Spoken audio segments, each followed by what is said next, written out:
can't do this, that's something other people do. Do you struggle with self-confidence and self-belief and self-esteem? If so, here are some things that you can do to potentially help with that. Self-confidence, self-esteem and self-belief are a little bit of a Pandora's box of a topic, but you can really simplify it by understanding that when you repeatedly keep promises to yourself, that builds self-confidence. But what can you do alongside that? Here are a couple of things to consider. 1, create a positive relationship with your inner critic. We all have that devil on our shoulder, that person telling us we can't do something, we're not good enough, we're not worthy enough. But what most of us don't understand is there's a positive critic on the other side. They just generally aren't as loud. And what you'll generally find at the start of any journey or any goal you're trying to hit, it's very difficult to get up and running in the beginning. It's what I call in books the 0 to 1 principle. That going from 0 to 1, i.e. the start of any new journey, is considerably harder than going from 1 to 10. And that's because your negative self-critic on your shoulder is shouting in your ear, telling you can't do something. And your positive critic over here is whispering. So how do you make this guy louder and this guy quieter? You create a positive relationship with your inner critic. And you do that by setting small targets that help you hit your end goal. In my second book, Rewire Your Mindset, I talk about keeping the end in mind when working towards a goal. So let's say, for example, you have 20 pounds to lose. Keeping the end in mind and your end target is 20 pounds. But you're not going to eat one meal or do one workout and lose 20 pounds. That's not how weight loss works.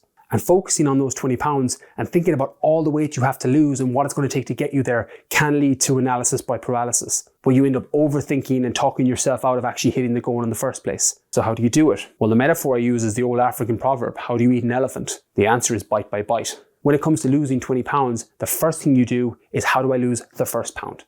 And then the second pound, and then the third pound, and so on. So as you move closer to that goal, what you'll find is your confidence is growing with each step of the way. And every time you get distracted, pull it back to the acronym I use in Rewire Your Mindset. How can I win? W-I-N.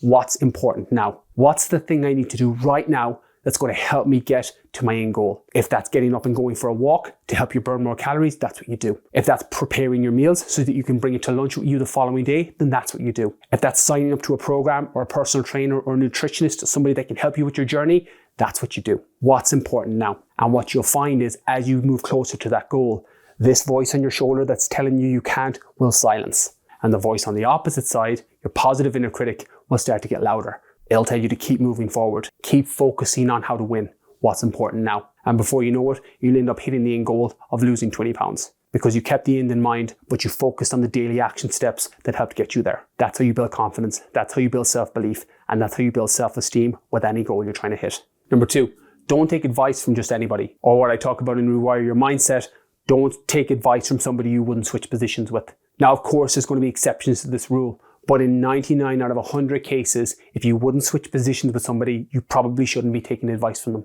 Karen or Jane, your lovely next door neighbours, might be the nicest person in the world, but if they're 20 pounds overweight, you shouldn't be taking dietary advice from them. I remember back in my college days, I was living with 7 single guys. And every once in a while, either I or one of the other lads would bring a girl home. And we'd talk about how we were looking for a girlfriend, a serious relationship, and we were just looking for the right person. And who did we all ask when it came to advice for a relationship? The other 6 single guys. Now, it doesn't take a rocket scientist to realize that they're not the best people to ask for relationship advice. Who I should have been asking were people who were in long-term loving relationships. Who do I have to become in order to have something similar? But I didn't. I asked my 6 single friends. And as you'd expect, all 7 of us remained single for the entire duration of living together. And we all do this in certain areas of our life. We ask people for advice because they're in our circle. Either family or friends, or just geographically, work colleagues and people we see every day. That's not who you should be asking advice from. When you're looking to do something, ask yourself, who is the best person to help me with this piece of advice or this goal I'm looking to hit? If you're looking to lose weight or reduce body fat, you're probably going to look at a personal trainer or a nutritionist, somebody who's professionally qualified to help you. But we don't. We'll ask our neighbour down the street or a work colleague or a family friend. As I said, your next door neighbour might be the nicest person on the planet and are in the most loving relationship ever and might be a great person to ask about how to have a healthy relationship, but they're 20 pounds overweight. Don't ask them for dietary advice. Number 3, notice when you're out of control, or more so, when you're making decisions based out of emotion. Now, emotions are a little bit of a catch-22. Repeated emotions that come up regularly are feedback on what you might want to change going forward. I.e., you're consistently getting angry with the same person. Do you need to have a conversation, or is there conflict avoidance going on there? It can be feedback on what you need to change going forward. But in a lot of cases, we tend to make decisions based out of emotion that leave us worse off than when we started. And anybody who's ever got upset or angry with a spouse or a child or a loved one knows exactly what I'm talking about here.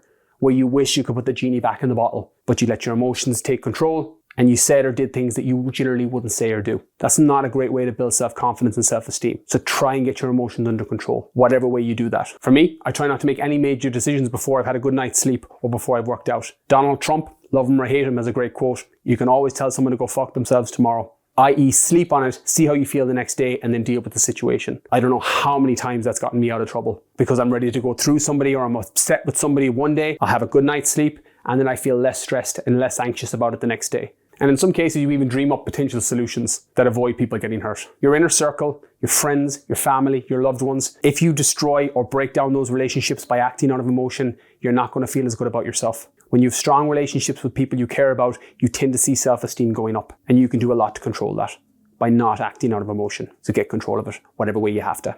And finally, point 4, let go of habits that undermine your self-confidence. We all do things in our life that potentially hurt our confidence. Things that our best self or our target self wouldn't do. Your target self basically just being the best version of yourself. And the way I normally recommend handling that is that you make a list of all the positive habits in your life that are helping you become your target self. And you split that piece of paper or that page and you make a list of all the negative habits that you do that stop you hitting your target self. And very quickly, it's going to become obvious of the things that are helping you and the things that are hurting you. For example, if you have a weight loss goal or a fat loss goal or a body composition goal, and you see that you're eating a pack of biscuits or half a pack of biscuits every night, straight away you have a habit there that's not helping you hit your target self. Now it's a case of breaking that habit or unpacking that, whether it's replacing it with something else, going back into a habit routine of a cue, trigger, reward, and changing something there. You will now at least have awareness that the problem is there. The first step towards change is bringing awareness to it. So make that list. All the positive habits so that you can double down on them. All the negative habits so you can potentially break them. And if you can let go of those, you're going to hit your target self faster or the goal you're trying to hit for yourself. And this goes for all areas of your life from personal experience, body composition,